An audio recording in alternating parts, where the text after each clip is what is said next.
abrir os olhos, né? O que está por trás desse processo aqui e a nossa responsabilidade como cidadão de apoiar, de participar, de ajudar, né? Nós já temos um precedente que mostra a força da ferramenta da auditoria. O Equador fez a auditoria oficial da dívida. O presidente baixou um decreto em 2007, criou uma comissão. Eu tive a honra de fazer parte dessa comissão. Depois de 1 ano e 2 meses de trabalho, entregamos os relatórios, ele submeteu os relatórios a crivo jurídico e apresentou uma proposta soberana ao mercado, que ele não pagaria nada mais do que 30% daquela dívida, ele ia resgatar. Ele não fez uma renegociação como a Argentina, não. Ele resgatou os títulos, ele tinha dinheiro para recomprar os títulos por 30% do valor de face. Foi um tremendo negócio, porque só de juros, a maioria desses títulos cobrava 12% ao ano. Fora as taxas, fora tudo, e fora 100% que deveria ser pago no final. Qual foi a resposta do mercado?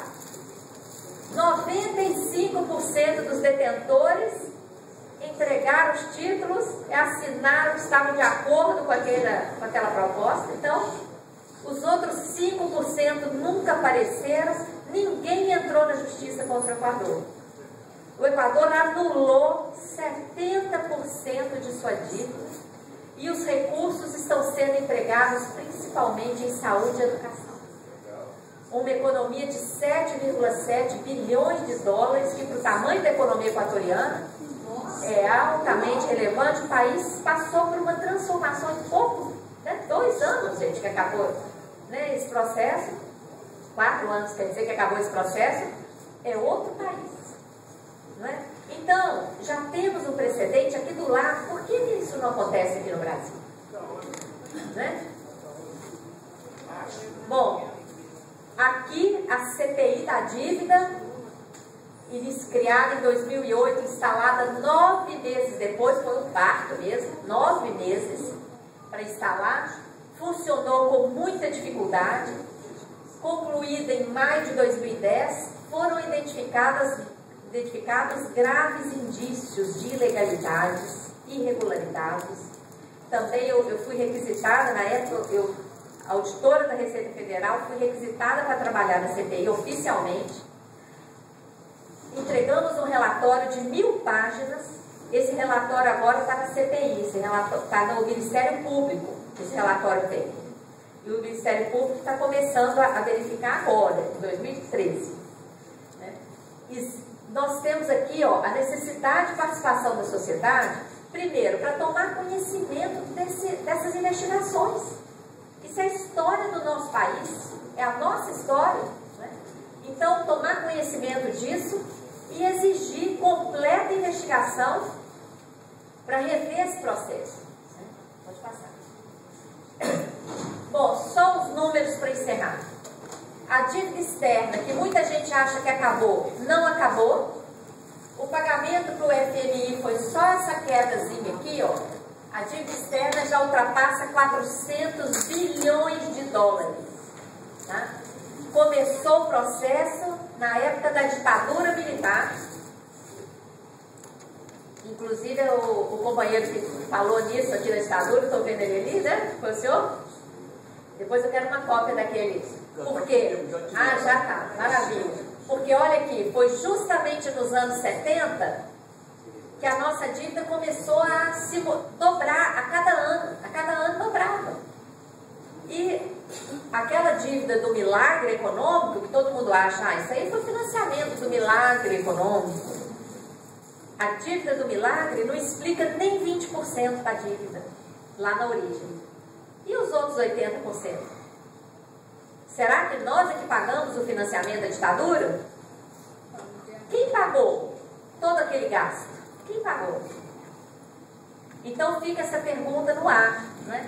Mais uma vez, quem é que tem interesse de investigar isso?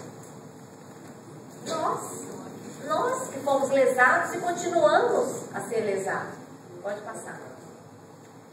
E a dívida chamada interna? Ela já atingiu 2,8 trilhões agora em dezembro. 2 trilhões e 800 bilhões. As estatísticas que são apresentadas pela grande mídia são estatísticas da dívida líquida.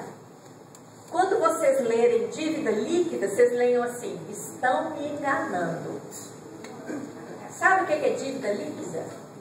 É um conceito esdrúxulo. Ele tem até um certo sentido assim para discutir em termos estatísticos, mas a dívida sobre a qual nós pagamos juros é a dívida bruta. A dívida que nós temos que amortizar é a dívida bruta. A dívida que deveria ser informada pela sociedade, que a sociedade que está pagando tudo isso, é bruta. Retiram da dívida líquida, por exemplo, as reservas internacionais. Só que a nossa dívida no passado teve um custo de 11,72%, como eu mostrei. E quanto que as reservas internacionais que estão aplicadas em título da dívida americana, quanto que renderam para nós? Quase nada. E mais, estão disponíveis esses títulos da dívida americana? Nós podemos chegar lá e falar que quero resgatar tudo? Podemos? Não podemos. Não podemos. Tá? Nesse estado atual de entrega de soberania, não podemos. Então, não tem sentido falar em dívida líquida. Nós temos que saber o número da dívida bruta, e a dívida bruta está em quase 3 trilhões de reais. Tá? Pode passar. Bom, com isso, gente, eu concluo com esse pensamento que eu já externei aqui, que o instrumento do endividamento público, há muitas décadas, deixou de ser aquele instrumento de financiamento do Estado e passou a ser um mecanismo de subtração contínua de recursos, né? Esse processo está deixando a nação submissa, inclusive a uma série de posições como essa, de aplicar as reservas lá. Por que não aplica aqui no Banco do Sul, aqui na América Latina mesmo? Por quê? Não, aplica lá em título da dívida americana, financiando guerras, né? Inclusive, metade dos recursos orçamentários transferidos para pagamento da dívida. As consequências de tudo isso: sacrifício social, exclusão, miséria, apesar dos discursos, né? É só sair na rua e a gente vê que a miséria não acabou, né? Está muito longe de acabar, né? E tudo isso gerando violência, porque é um desajuste social, né? Um terrorismo da grande mídia de que não há outro caminho, né, para nos fazer desistir. Mas a gente vai desistir? Não, bem forte, né? Nós vamos continuar lutando cada vez mais, né? E temos que debater estratégias de ação. Para entrarmos nessa luta, nós temos que conhecer a realidade. E conhecer a realidade derrubando o mito de que esse tema é muito complicado. Alguma coisa que eu falei aqui, alguém não entendeu? Vocês deixaram de entender alguma coisa?